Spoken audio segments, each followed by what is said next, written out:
اعوذ باللہ من الشیطان الرجیم بسم اللہ الرحمن الرحیم اللہم صلی علی سیدنا و مولانا محمد وعلی آل سیدنا و مولانا محمد وبارک وسلم۔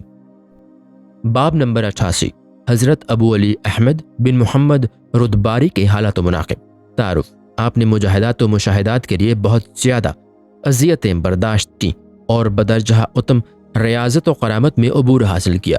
گو آپ کا زیادہ وقت مصر میں گزرا، لیکن وطن اصلی بغداد تھا، اور حضرت جنید و حضرت ابو الحسن سے فیض صحبت حاصل کیا، اور 368 ہجری میں مصر ہی میں آپ کا وصال ہو گیا۔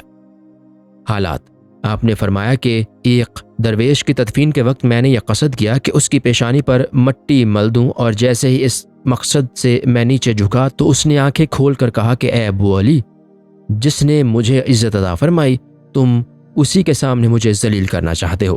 لیکن آپ نے اپنے عزم پر قائم رہتے ہوئے سوال کیا کہ کیا فقراء مرنے کے بعد بھی زندہ ہو جاتے ہیں؟ اس نے جواب دیا کہ بلا شبہ، کیونکہ خدا کے دوستوں کو کبھی موت نہیں آتی، اور جب روز محشر اللہ تعالیٰ مجھے عزت عطا فرمائے گا تو میں تمہاری اعانت کر کے اپنے قول کی صداقت کو بہترین طریقے سے ثابت کر دوں گا۔ فرمایا کہ صوفیہ کرام نہ تو وعدوں سے دلچسپی رکھتے ہیں اور نہ حالت مشاہدات میں گھبراتے ہیں۔ آپ نے فرمایا کہ مدتوں میری یہ کیفیت رہی ہے کہ طہارت کرنے کے بعد بھی مجھے اپنے طاہر ہونے کا ایقان نہیں ہوتا تھا، اور اسی تصور کے تحت ایک مرتبہ کے بعد پھر دوبارہ طہارت کرتا۔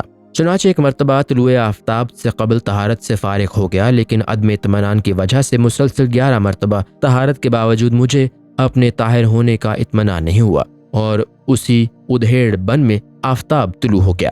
لیکن مجھے یہی افسوس رہا کہ میں اپنے طاہر نہ ہونے کی وجہ سے اتنی دیر تک عبادت سے محروم رہا۔ پھر میں نے بارگاہ الہی میں عرض کیا کہ مجھے سکون عطا کر، تو ندا آئی کہ سکون تو علم میں مضمر ہے۔ ارشادات: آپ نے فرمایا کہ ادنا لباس استعمال کرنا، نفس پر ظلم کرنا، تارک الدنیا ہو جانا اور اتباع سنت کا نام تصوف ہے، اور صوفی وہی ہوتا ہے جو 10 پاکوں کے بعد بھی خدا کی ناشکری کا مرتکب نہ ہو۔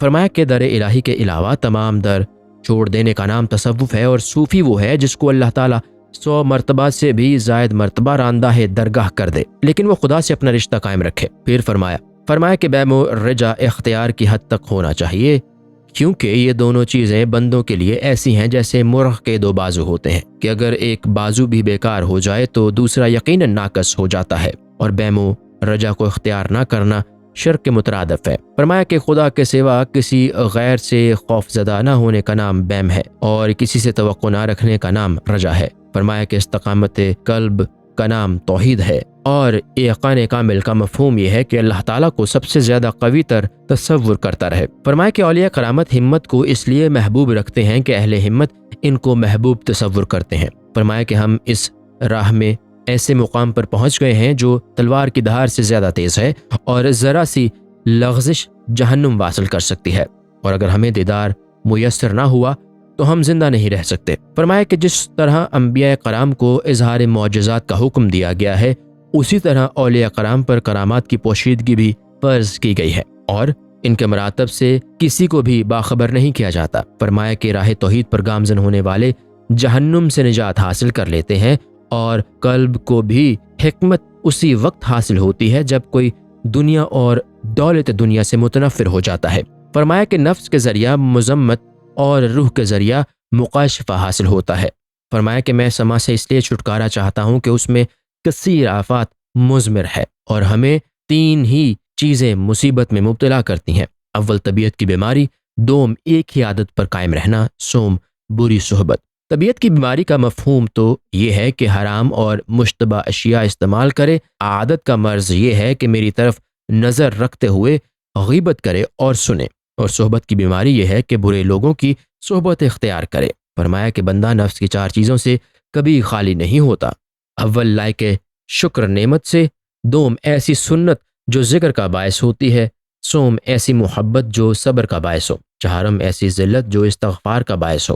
فرمایا کہ حیا قلب کے لیے ناسخ ہوتی ہے، اور خدا سے حیا کرنا تمام اچھائیوں سے زیادہ اچھائی ہے۔ فرمایا کہ حالت سما میں مشاہدہ محبوب کے باعث وجد و اسرار منکشف ہونے لگتے ہیں، فرمایا کہ صفت و موصوف کے مابین ایسا رشتہ ہے جس میں صفت پر نظر ڈالنے کے بعد محجوب ہونا پڑتا ہے اور موصوف پر نظر ڈالنے والا محبوب ہو جاتا ہے۔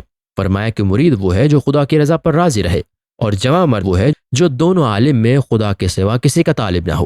فرمایا کہ بروں کی صحبت نیکوں کے لیے آفت ہے۔ وفات۔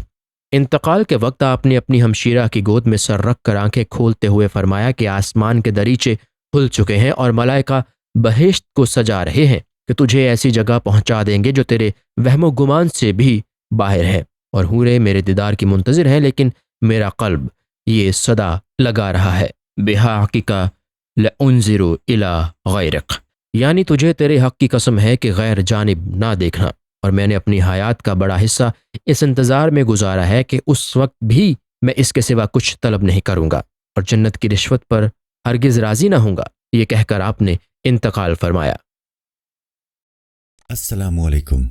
پوری کتاب دیکھنے کے لیے ہمارے یوٹیوب چینل صوفی سما کی پلے لسٹ میں جائیں۔ یہاں آپ کو مختلف بزرگوں کی کتابیں ملیں گی، اور جو کتاب پوری نہ ہوئی اس پر کام تیزی سے ہو رہا ہے اور ریگولر بیسس پر اپلوڈ ہوتی رہتی ہیں۔ آپ سے گزارش ہے کہ آپ ہمارے یوٹیوب چینل کو سبسکرائب کر لیں اور بیل نوٹیفیکیشن پر کلک کر لیں تاکہ ہماری آنے والی کتابیں آپ کو ملتی رہیں۔ جزاک اللہ خیر۔